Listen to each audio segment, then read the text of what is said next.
ഇന്ന് രാവിലെ തന്നെ നന്ദു എന്നെ പിടിച്ച് വലിച്ച് മെഷീത്തുമ്മ കൊണ്ടിരുത്തിയേക്കാണ് കേട്ടോ. അവൻ്റെ ട്രാക്ക് സ്യൂട്ടിൻ്റെ ഒരു ഇത്തിരി ഭാഗം കീറിയിട്ടുണ്ട്. അപ്പോൾ അതെന്നെ കൊണ്ട് നിർബന്ധിച്ച് തുന്നിച്ചുകൊണ്ടിരിക്കുകയാണ്. എന്താണെന്നറിയില്ല, അവനിന്ന് അത് തന്നെ ഇടണമെന്ന് വാശി. അവൻ്റെ കൂട്ടുകാർ ഒന്ന് വെയിറ്റ് ചെയ്തുകൊണ്ടിരിക്കുകയാണ് കളിക്കാൻ വേണ്ടി പോകാൻ വേണ്ടി. അപ്പം നന്ദു ആണെങ്കിലോ ഇന്ന് എഴുന്നേൽക്കാൻ കുറച്ച് വൈകി. പക്ഷെ അവന്മാരെ കണ്ടപ്പോഴേക്കും പിന്നെയുള്ള കാര്യങ്ങളൊക്കെ ഭയങ്കര സ്പീഡായിട്ടുണ്ട് കേട്ടോ.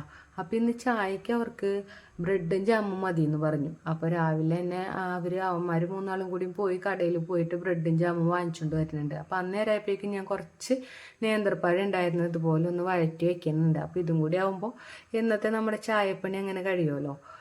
അപ്പോൾ അവന്മാരിപ്പോൾ ഇനി ഇതൊക്കെ കഴിച്ച് കളിക്കാൻ വേണ്ടി പോയി കഴിഞ്ഞിട്ടുണ്ടെങ്കിൽ ഏത് നേരത്തെ എത്തുമെന്ന് അറിയില്ല. കളിക്കാൻ പോയി കഴിഞ്ഞാൽ ഇവർക്ക് വെള്ളവും വേണ്ട ഫുഡും വേണ്ട, അങ്ങനത്തെ കളിയാണ് നടന്നുകൊണ്ടിരിക്കുന്നത്.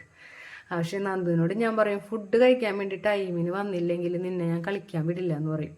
ഞാനങ്ങനെ ഒരുപാട് ശാഠ്യം പിടിക്കാറില്ല കേട്ടോ. കളിക്കാനൊക്കെ പൊക്കോട്ടെ എന്ന് വിചാരിക്കും. തൊട്ടടുത്ത വീട്ടിൽ അപ്പുറത്തൊക്കെ തന്നെയാണ് അവർ കളിക്കണത്. അപ്പോൾ അവരുടെ ഏജ് അങ്ങനെയല്ലേ, കളിക്കാനാണല്ലോ കൂടുതൽ ഇഷ്ടം. ഞാനങ്ങനെ എപ്പോഴും ശാഠ്യം പിടിച്ച് വീട്ടിലിരുത്താറൊന്നുമില്ല. അങ്ങനെ അവരുടെ ഫുഡൊക്കെ കഴിഞ്ഞ് അവർ കളിക്കാൻ വേണ്ടി പോയിട്ടുണ്ട്. അപ്പോൾ എനിക്കൊരു ചെറിയ ചക്ക പീസ് കിട്ടിയിട്ടുണ്ട്. അപ്പോൾ ഞാൻ അതിൻ്റെ പണിയിലാണ്. നല്ല മധുരമുള്ള നല്ല വരിക്ക ചക്കയായിരുന്നു കേട്ടോ. അപ്പോൾ ഇത്രയേ ഉള്ളൂ.